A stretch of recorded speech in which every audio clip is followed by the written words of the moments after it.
Neither of us are scientists. These guys are scientists, and they used again mice. We're not mice, but he tried all these different diets, Speak and for yourself. it Squeak, turned out squeak.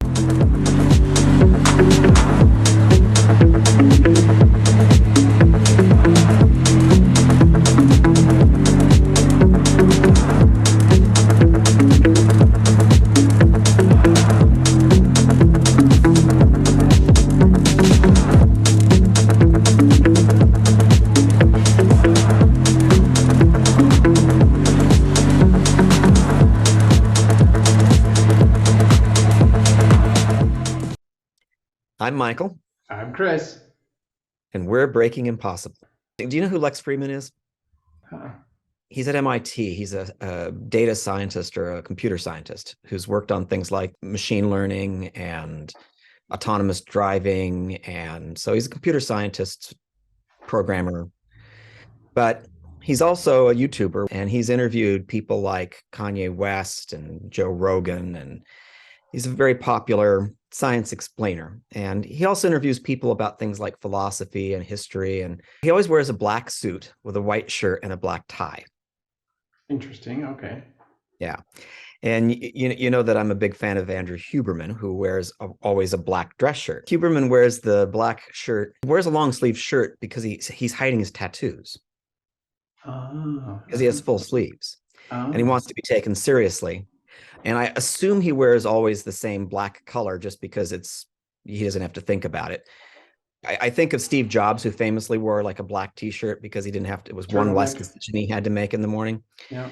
Well, Fridman hasn't said that. He just said that he wanted to look professional and project a good image. And also he thought that if you wore a suit, that the person who's watching you would be less likely to be paying attention to you and be more likely to be paying attention to the content. Huh. Interesting. Yeah, which I thought was interesting. I wonder if it's true. I think it's true. And by the way, how would you know?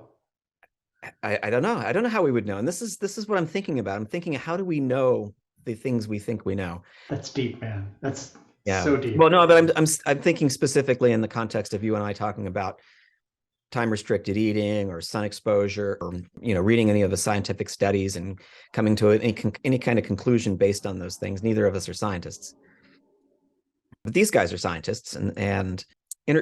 So Fridman was doing a short interview. It was a clip that I saw with a guy called Brian Johnson. You know who he is? All right. I know who Dwayne Johnson is. So I didn't realize exactly who it was when I watched the podcast. I realized, I looked it up afterwards, and this is Brian with a Y, not an I. So anyway, there's a lot of Brian Johnsons out there. This particular one, they were talking about, he's a tech billionaire who is now obsessed with trying to reverse his biological age. Good luck to him. Yeah, he spends millions and millions of dollars and has an entire team of medical professionals drawing his blood and analyzing his diet and the health of his various organs. And he's kind of a nutter, in my opinion. He's got good company. Throughout the ages, those who had great money would do that kind of thing. Well, I'd read about this guy before, but I didn't make the connection when I was watching the interview. You know how sometimes afterwards you go back and like, well, who is this guy? And then you realize, oh, he's that guy, because you had read about him before. But anyway, they were talking about, both of them do you know what OMAD is? OMAD? Mm-hmm. Nope. 1 meal a day. Oh, okay. Uh-huh. I never heard it called OMAD before, but okay. That's what the intermittent fasting enthusiasts call it. So one of the things that came up in the interview that surprised me was that Fridman is does a keto diet. And he's obviously a smart guy who knows a lot about a lot of things, but he's not a nutritionist. He's not a medical doctor. I'm just surprised that he's not smart enough to know better than to do a keto diet, because I personally don't think it's a very good idea. And sorry to interrupt, but you've got me reading that circadian code book, so Panda, right? And among the very interesting things that pop out is all of the different studies done with mice. and how much they say, he reports, and those studies report that the type of diet didn't matter, but the time restriction mattered. Yeah, and A lot of David, studies he cites. yeah, David Sinclair, the Harvard geneticist who studies aging at Harvard and wrote the book Lifespan. He's currently down to 1 meal a day. And again, he's not a nutritionist or a medical doctor, and he eats his 1 meal a day at the end of the day. I'm leaning toward eating if I'm going to restrict my window, to making sure that I eat early in the day and don't eat late at night. So I disagree with this famous doctor, PhD, all the yeah, again, if Panda is right, though, right? He Panda talks recommends about the chemical signals that happen near the end of the day as your body is preparing to wind down, triggered by the light signals of your melanopsis or whatever that is. Yeah, so I mean, that's all super interesting. And Sinclair is famous for having figured out how to make yeast live longer and mice older and then younger again. And he's currently working on a human trial to cure blindness and maybe reverse aging. But he eats his 1 meal a day at dinner, and he thinks it's better for longevity and health span to be eating only 1 meal a day. I don't know if I agree with that. Panda recommends early time restricted eating, usually abbreviated to eTRE, and sometimes it's called circadian time restricted eating, because he would lean toward the earlier in the day. By the way, waiting an hour after waking up before eating, but eating early in the day. And if you're going to eat, if you're going to restrict your window for you to restrict it at night, like I do. And I'm leaning toward believing that he's correct, but this is the whole point. This Brian Johnson guy's down to 1 meal a day, but he does it in the morning after exercise. Okay. And I think Friedman was down to 1 meal a day too, but he's on a keto diet, which I think is silly. So anyway, I'm thinking about all these scientific studies and, who's right and who's wrong. And is there even a right or wrong? Because we're talking about individuals, right? What might work for me doesn't work for you and vice versa. I don't know if you happen to see that study about doing studies with mice and how previously most of the studies were done with male mice. Oh, no, I hadn't seen that. Okay, so believe it or not, it wasn't until the 1990s, but yeah. Yeah. Believe it or not, until the 1990s, studies weren't required to have men and women in them. I knew that one. So that means that for the last several hundred years that there have been scientific studies, if we went back and replicated those studies but included females, we might get different results. Yeah, no kidding. I know. Right? And the previous excuse for not using female mice was because of estrus, because because their hormones supposedly would make them erratic. Well, there was a recent study where they found out that male mice are more erratic than female mice are. But I mean, yeah, anybody who knows people knows that. Yeah, and I sent you the link to this other study.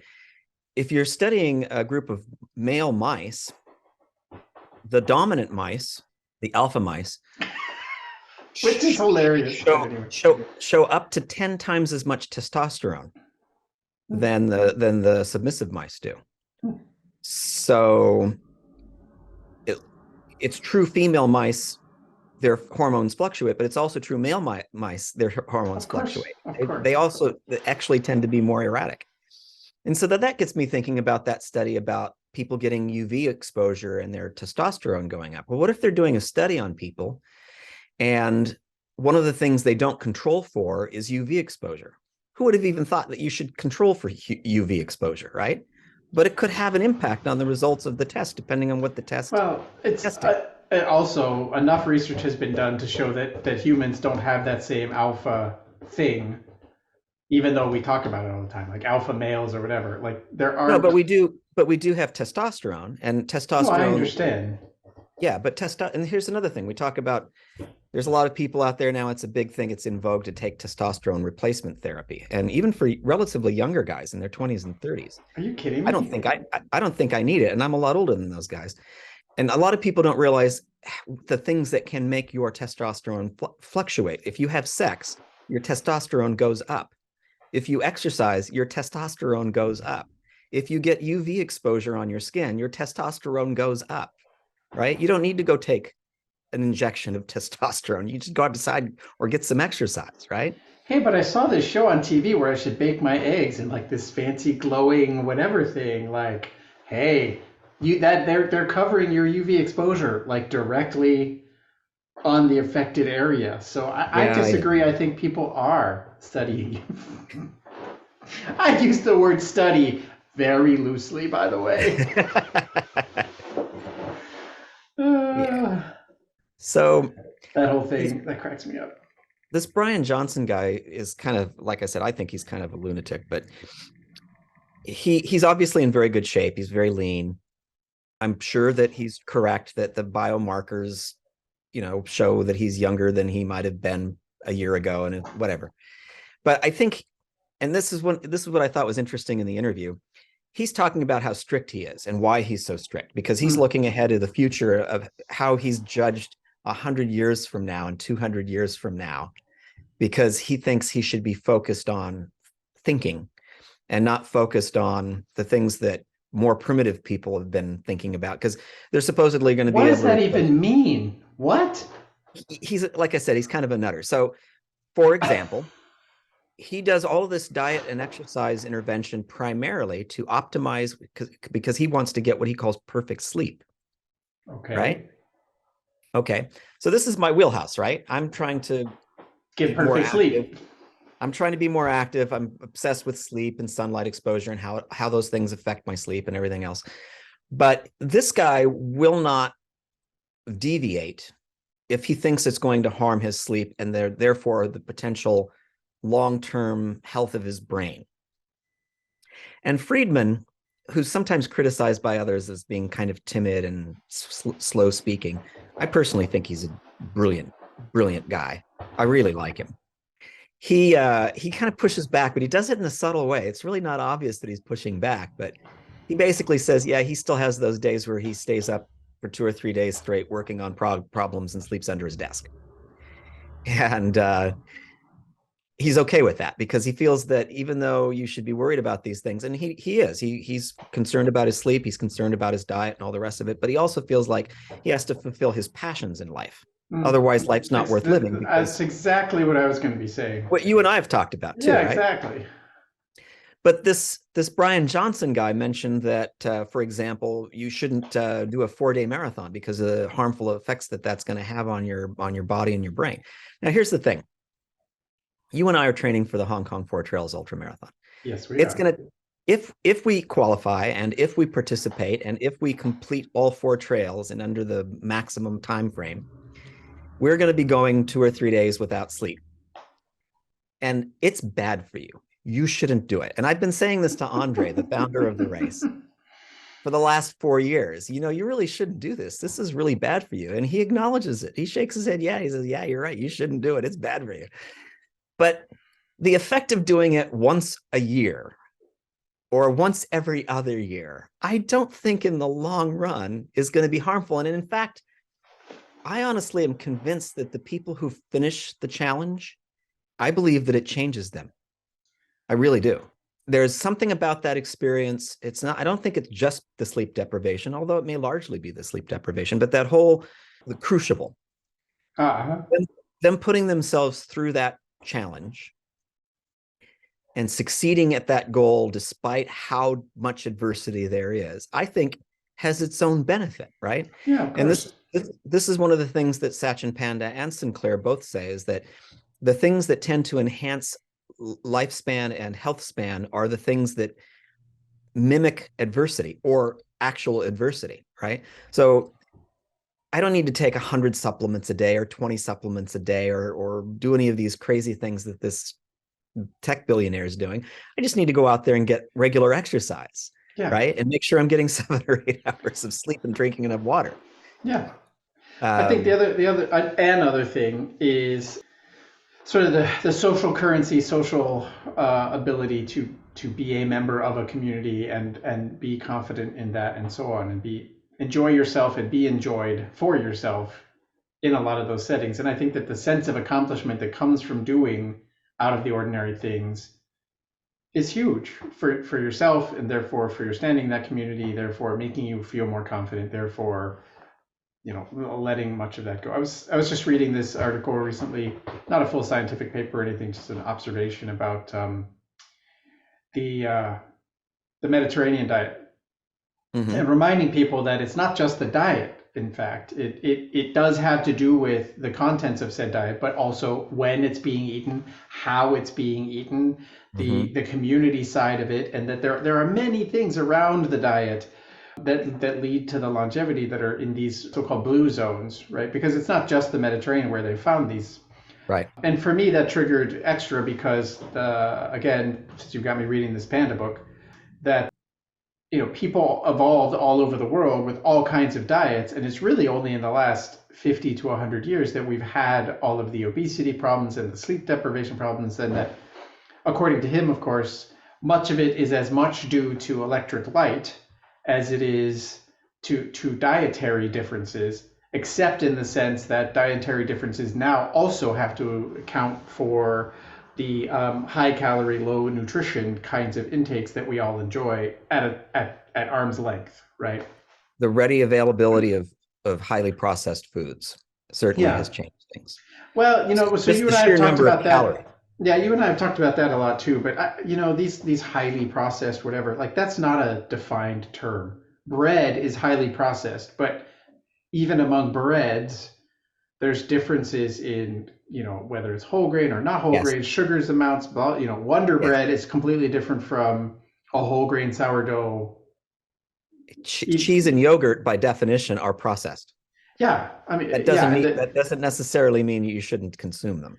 Yeah, most of the food you eat, it's going to be very hard for you to find food that isn't. And in fact, this whole thing about clean eating and going to the extreme with the trying to eat whole fruits and vegetables and everything else, I think that gets a bit silly too. In fact, some vegetables have more value when they've been steamed or cooked because it releases enzymes that provide. Tomatoes, famously, for example.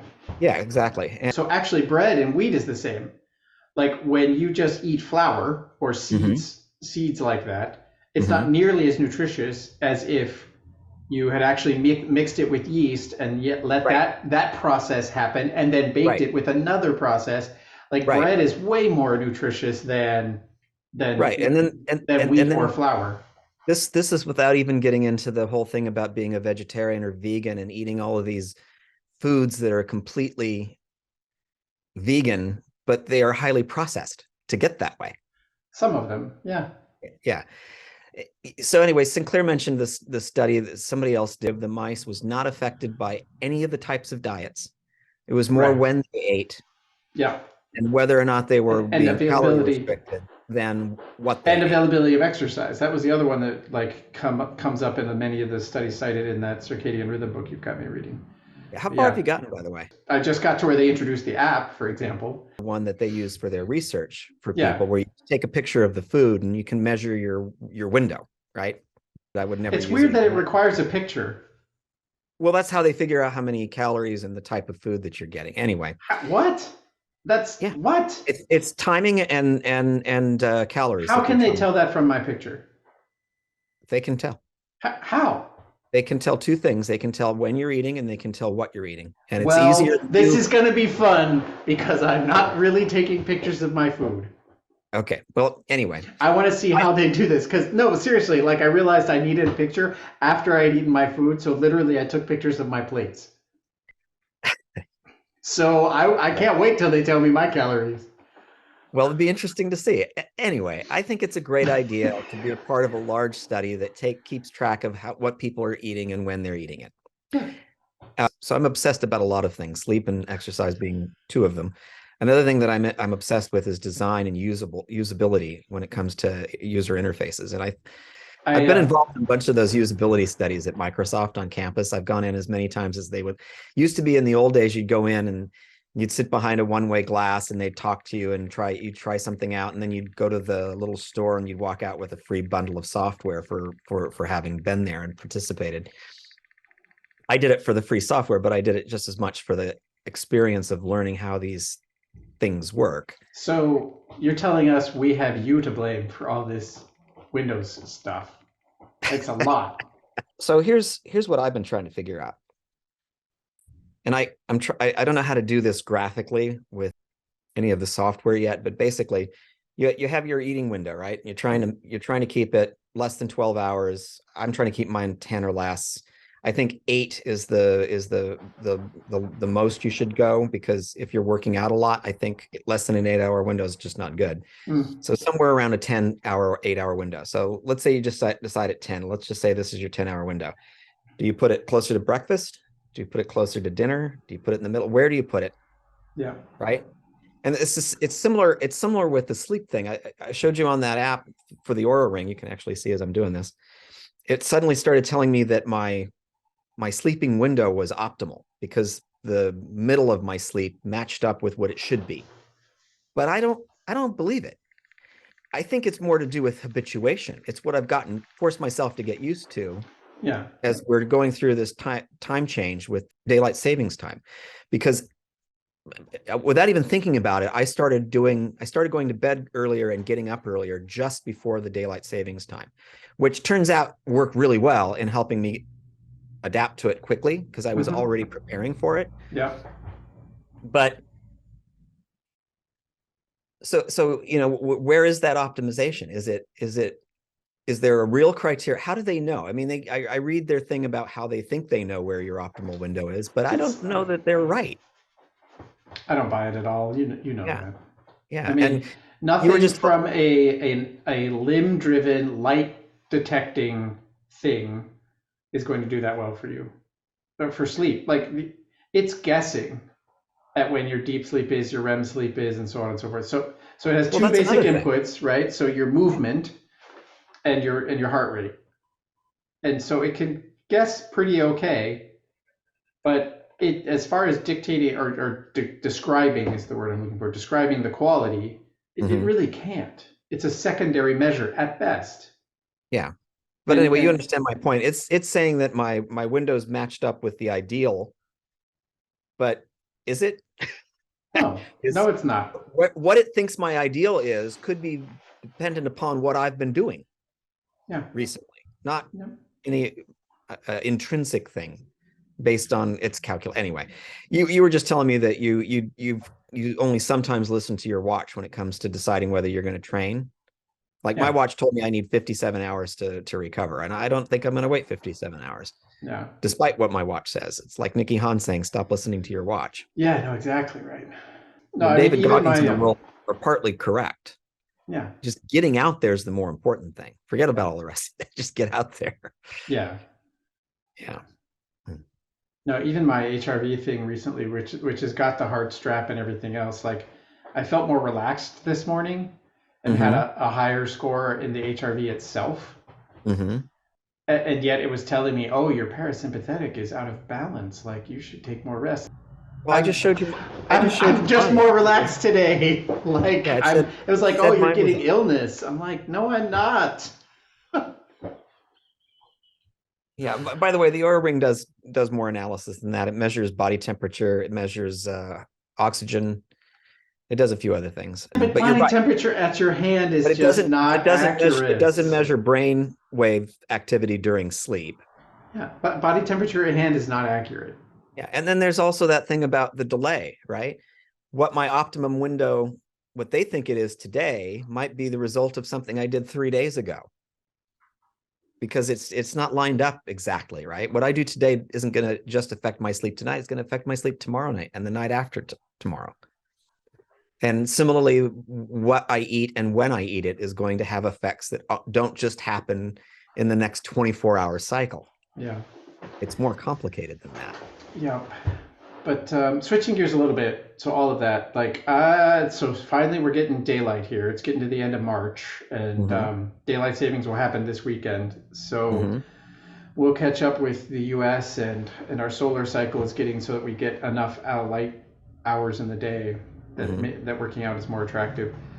Even though we're going to have snow next week, it's 10 degrees, so at like 40 degrees today.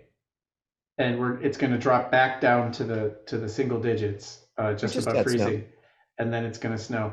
And well, just look, I'm just so eager to get out there. And it's funny. Like, I don't mind getting out there. What's difficult is when it's in this in between state. Like, Mhm. if I wear my ice bugs, I ruin them on the concrete most of the time. Or Mhm. if I wear my regular shoes, I wind up risking my breaking my neck some of the times. So Mhm. I'm like, Yep.